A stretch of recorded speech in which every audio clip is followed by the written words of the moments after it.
शिव शंकर माँ पार्वती की जय। आइए करवा चौथ की पौराणिक व्रत कथा को सुनते हैं। बहुत समय पहले की बात है।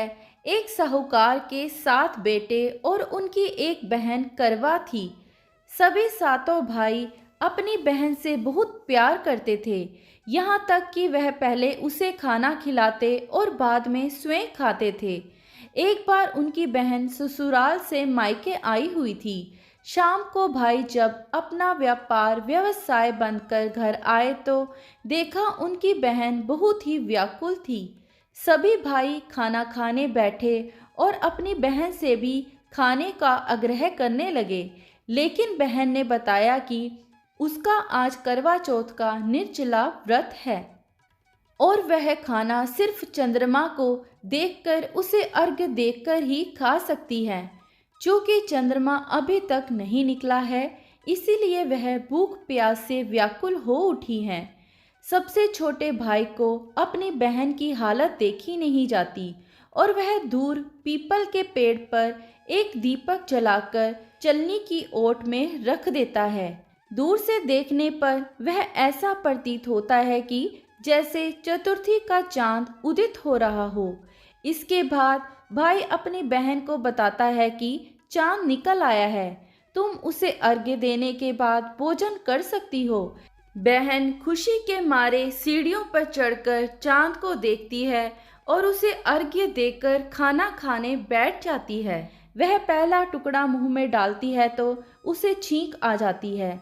दूसरा टुकड़ा डालती है तो उसमें बाल निकल आता है और जैसे ही तीसरा टुकड़ा मुंह में डालने की कोशिश करती है तो उसके पति की मृत्यु का समाचार उसे मिलता है। वह बौखला जाती है। उसकी भाभी उसे सच्चाई से अवगत कराती हैं कि उसके साथ ऐसा क्यों हुआ। करवा चौथ का व्रत गलत तरीके से टूटने के कारण देवता उससे नाराज हो गए हैं और उन्होंने ऐसा किया है।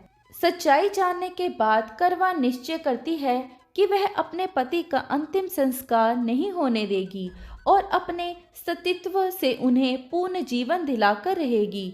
वह पूरे 1 साल तक अपने पति के शव के पास बैठी रहती हैं, उसकी देखभाल करती हैं।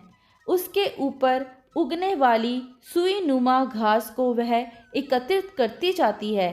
1 साल बाद फिर करवा चौथ का दिन आता है। उसकी सभी भाभियां करवा चौथ का व्रत रखती हैं। जब भाभियां उससे आशीर्वाद लेने आती हैं तो वह प्रत्येक भाभी से यम सुई ले लो, पिए सुई दे दो, मुझे भी अपनी जैसी सुहागिन बना दो, ऐसा आग्रह करती हैं। लेकिन हर बार भाभी उसे अगली भाभी से आग्रह करने का कह चली जाती हैं।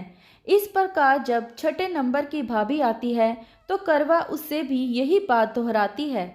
यह भाभी उसे बताती है कि चूंकि सबसे छोटे भाई की वजह से उसका व्रत टूटा था, अतः उसकी पत्नी में ही शक्ति है कि वह तुम्हारे पति को दोबारा जीवित कर सकती है।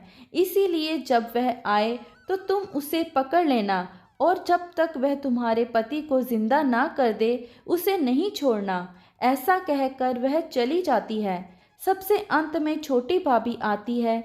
करवा उनसे भी सुहागिन बनने का आग्रह करती है, लेकिन वह टाल मटोल करने लगती है। इसे देख करवा उन्हें जोर से पकड़ लेती है और अपने सुहाग को जिंदा करने के लिए कहती है। भाभी उससे छुड़ाने के लिए नोचती है, खसोटती है, लेकिन करवा नहीं छोड़ती। अंत में उसकी तपस्या को देख भाभी पसीज जाती है और अपनी छोटी उंगली को चीरकर उसमें से अमृत उसके पति के मुंह में डाल देती है। करवा का पति तुरंत श्री गणेश कहता हुआ उठ बैठता है। इस प्रकार प्रभु कृपा से उसकी छोटी भाभी के माध्यम से करवा को अपना सुहाग वापस मिल जाता है। हे श्री गणेश, माँ गौरी, जिस प्रकार करवा को चिर सुहागन का वरदान आपसे मिला है, वैसे ही सब सुहागिनों को मिले। यहीं पर करवा चौथ की पौराणिक कथा समाप्त हुई। आप सबका दिन शुभ रहे। धन्यवाद।